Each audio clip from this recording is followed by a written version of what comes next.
सबसे पहले तो जिस तरीके से महाराष्ट्र में इस समय मराठा आरक्षण को लेकर जो आंदोलन चल रहा है वो बहुत ही ज़्यादा तेज़ी से फैल रहा है। सरकार के हाथों से जो स्थिति है वो बाहर निकल चुकी है अगर हम राज्य की बात करें।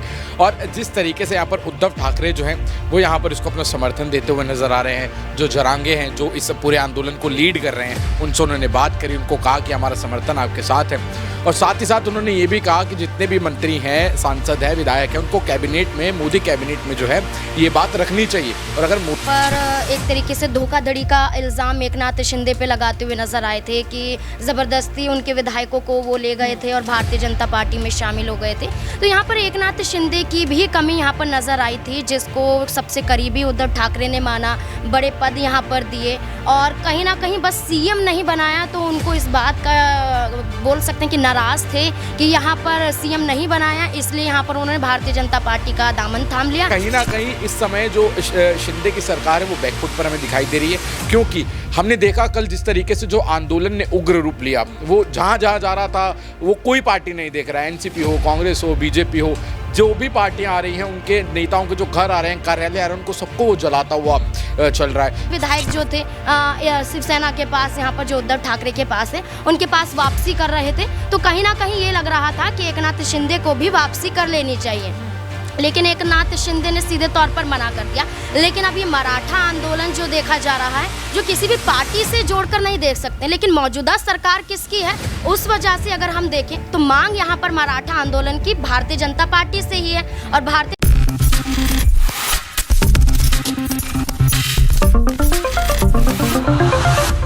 नमस्कार, नेक्स्ट 9 न्यूज देख रही हैं आप और मैं हूं आपके साथ प्रज्ञा सिंह। एक बार फिर से आप सभी का स्वागत है मेरे खास प्रोग्राम सियासी पंचनामा में। क्या अब एकनाथ शिंदे की सरकार यहां पर गिरने वाली है? जिस तरह से आज महाराष्ट्र आग में झुलसता हुआ नजर आ रहा है, मराठा आरक्षण की मांग को लेकर आंदोलनकारी नाव देख रहे हैं नेताओं, जो भी रास्ते में आ रहा है उसे आग के हवाले करते हुए नजर आ रही हैं। यहां पर साफ तौर पर देखा जा सकता है कि मुख्यमंत्री एकनाथ शिंदे के अब विधायक और सांसद भी इस आरक्षण का समर्थन करते हुए नजर आ रहे हैं। और जिस तरीके से हमने देखा कि अब मांग की जा रही है कि या तो आरक्षण दिया जाए और अगर नहीं तो अंजाम अच्छा नहीं होगा। ऐसे में उद्धव ठाकरे का यह बयान देना कि शिंदे की सरकार अब 31 दिसंबर से पहले गिर जाएगी, क्या वाकई में एक बार फिर से महाराष्ट्र की सियासत में इतिहास दोहराया जा रहा है? साल 2022 में जो कुछ एकनाथ शिंदे ने उद्धव ठाकरे के साथ किया था, अब नियति एकनाथ शिंदे के साथ कर रही है। जिस तरह से मराठा आरक्षण के चलते अब एकनाथ शिंदे की सरकार और उनके तमाम मंत्री खतरे में पड़ते हुए नजर आ रहे हैं, इस्तीफे की मांग होती हुई नजर आ रही है। और कल देखने के लिए मिला कि अहम बैठक में एकनाथ शिंदे भावुक होते हुए नजर आए।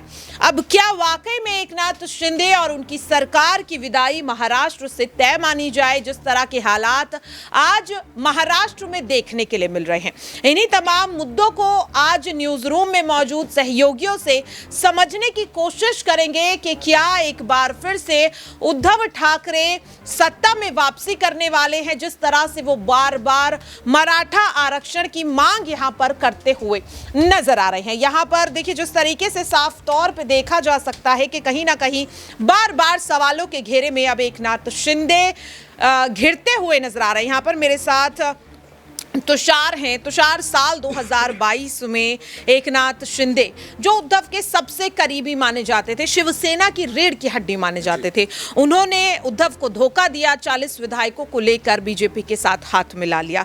आज जो हालात है, क्या लग रहा है कि एकनाथ शिंदे अब चारों तरफ से घिर चुके हैं और उनकी सरकार गिर सकती है, जैसा कि कल उद्धव ठाकरे ने अपने बयान में कहा?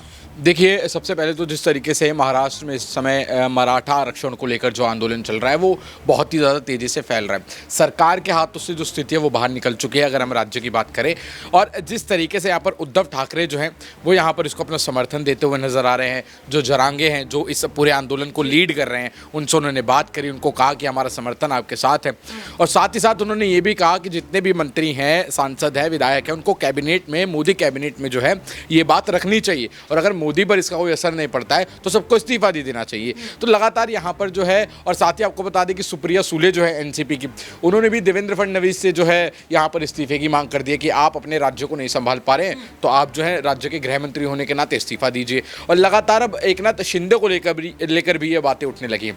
तो कहीं ना कहीं इस समय जो शिंदे की सरकार है वो बैकफुट पर हमें दिखाई दे रही है, क्योंकि हमने देखा कल जिस तरीके से जो आंदोलन ने उग्र रूप लिया, वो जहाँ जहाँ जा रहा था वो कोई पार्टी नहीं देख रहा है, एनसीपी हो, कांग्रेस हो, बीजेपी हो, जो भी पार्टियां आ रही हैं उनके नेताओं के जो घर आ रहे हैं, कार्यालय आ रहे हैं, उनको सबको वो जलाता हुआ चल रहा है। तो ये दिखा रहा है कि वो सिर्फ ऐसा नहीं है कि वो शिवसेना से नाराज़ है, कांग्रेस से नाराज़ है, बीजेपी से, वो अभी तक की जितनी पार्टियां महाराष्ट्र में आई सबसे नाराज़ हैं और सबसे उनकी हमेशा से यही मांग रही है मराठा आरक्षण को लेकर, जो पूरी नहीं हुई है। और इस बार भी उन्होंने अल्टीमेटम दे दिया कि जब तक राज्य सरकार हमारा ये आरक्षण नहीं दिलवाती है हमें, तब तक ये आंदोलन जारी रहेगा, वरना जो शिंदे हैं उनको इस्तीफा दे देना चाहिए। अच्छा तुषार, यहाँ पर अगर जरांगे की बात करें, आपने उनका जिक्र भी किया, खुद वो शिंदे कैबिनेट का हिस्सा है, और जिस तरीके से उन्होंने कहा कि अगर फैसला नहीं लिया गया, 24 घंटे का अल्टीमेटम दिया है और कहा है कि अगर फैसला नहीं लिया तो वो अनशन पर बैठ जाएंगे, पानी पीना यहां पर बंद कर देंगे। क्या लग रहा है जिस तरीके से शिंदे सरकार पर दबाव बनाया जा रहा है, लंबे समय से मराठा आरक्षण की मांग यहां पर की जा रही थी लेकिन हर सरकार इसे टालने की कोशिश कर रही थी, और अब जिस तरीके से जरांगे ने यहां पर अनशन की बात कह दी, क्या लग रहा है सरकार यहां पर झुकती हुई नजर आएगी, क्योंकि विशेष सत्र बुलाने की यहां पर बात की जा रही है? देखिए, विशेष सत्र बुलाने की बात की जा रही है और अभी इतनी जल्दी तो मराठा आरक्षण जो है वो लागू नहीं होगा।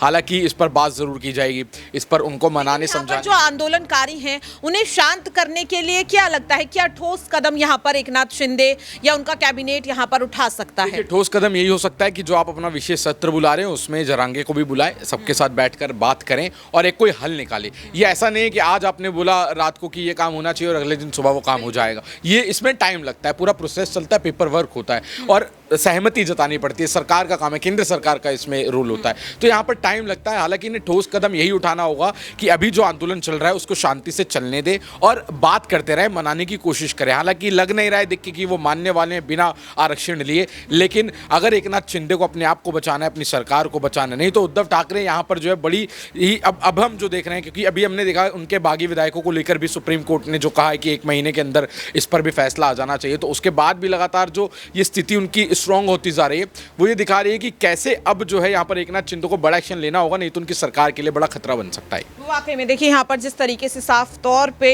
तुषार कहते हुए नजर आ रहे हैं कि अगर अब भी मुख्यमंत्री एकनाथ शिंदे ने कोई अहम और ठोस कदम यहाँ पर नहीं लिया तो शायद उनकी सरकार पर खतरा यहाँ पर मंडरा सकता है। इसी बीच हमने देखा कि कल सुप्रीम कोर्ट में डीवाई चंद्रचूड़ की बेंच जो सुनवाई होती है, यहाँ पर जो 16 विधायकों का अटका हुआ मामला है उसमें साफ तौर पर यह आदेश दिया गया है कि यहाँ पर 31 जनवरी 2024 तक 16 विधायकों को लेकर जो मामला अटका हुआ है कहीं ना कहीं चुनाव आयोग के पास, उस पर यहाँ पर फैसला लिया जाए। यहाँ पर मेरे साथ नाजमीन है। नाजमीन, इसी मामले को लेकर उद्धव ठाकरे कह रहे हैं कि अब 16 विधायकों की मातोश्री में वापसी तय है और शिंदे ये समझ ले कि जो बगावत उन्होंने की, जो धोखेबाजी की है, वो ज्यादा समय तक चलने वाली नहीं है और 2024 में फिर से उद्धव ठाकरे यहाँ पर आ सकते हैं। ये बात वो कहते हुए नजर आ रहे हैं, विदाई की बात कह रहे हैं। क्या लग रहा है एमवीए एक बार फिर से महाराष्ट्र पर राज करता हुआ नजर आएगा?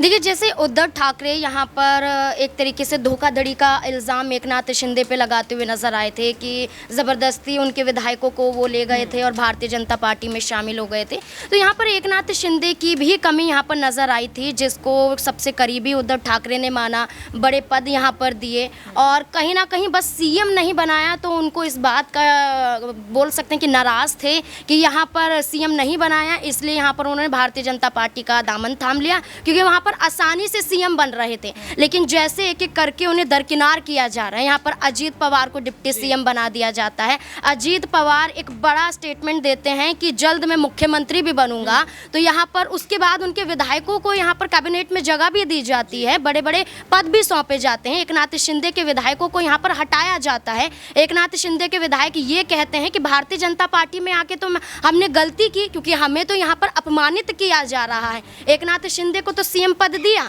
लेकिन उनके विधायकों को वहाँ पर जगह नहीं दी गई। तो विधायक तो वापसी कर ही रहे थे, विधायक जो थे शिवसेना के पास, यहाँ पर जो उद्धव ठाकरे के पास है, उनके पास वापसी कर रहे थे। तो कहीं ना कहीं ये लग रहा था कि एकनाथ शिंदे को भी वापसी कर लेनी चाहिए, लेकिन एकनाथ शिंदे ने सीधे तौर पर मना कर दिया।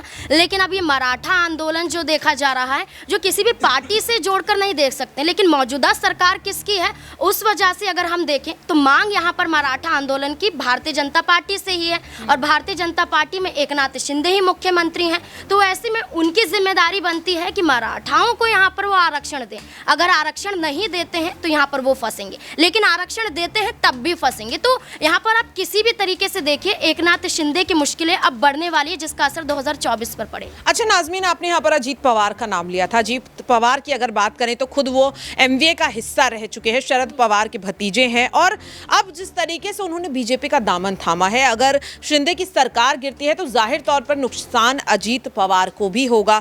क्या इन तमाम चीज़ों को देखते हुए अजीत पवार फिर से शरद पवार की तरफ या फिर एनसीपी की तरफ रुख करते हुए नजर आएंगे, या फिर कहीं ना कहीं जो फैसला उन्होंने बीजेपी के साथ हाथ मिलाने का लिया है वो अब उन पर ही भारी पड़ने वाला है? देखिए, ये पहली बार नहीं है कि अजीत पवार ने भारतीय जनता पार्टी के साथ हाथ मिलाया। इससे पहले भी वो ये कर चुके हैं, और उसके बाद वो फिर से एनसीपी में भी गए थे।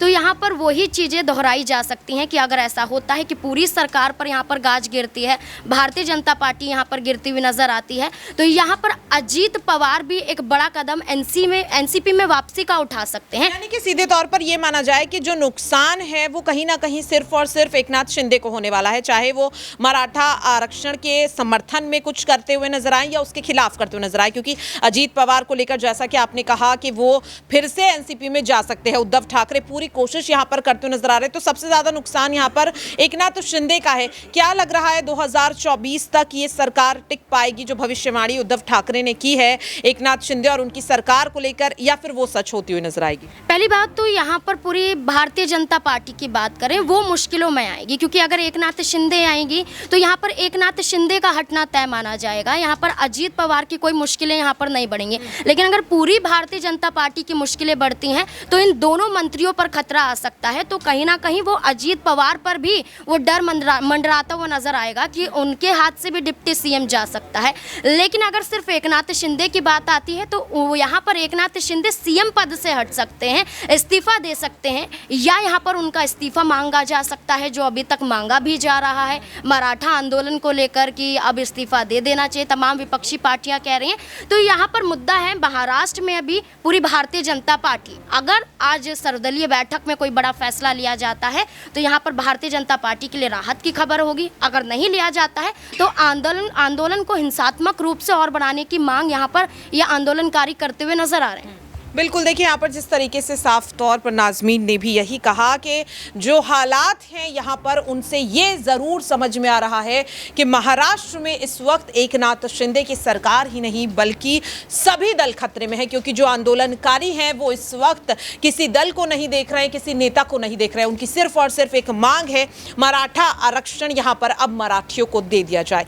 देखना होगा कि आज आखिरकार सर्वदलीय बैठक में क्या कुछ फैसला अब एकनाथ शिंदे लेते हुए नजर आएंगे, उनके तमाम मंत्री आखिरकार इस मुश्किल दौर को अब कैसे पार लगाते हुए नजर आएंगे। फिलहाल के लिए इस खास रिपोर्ट में इतना ही। देश और दुनिया की तमाम खबरों के लिए आप सभी देखते रहिए नेक्स्ट 9।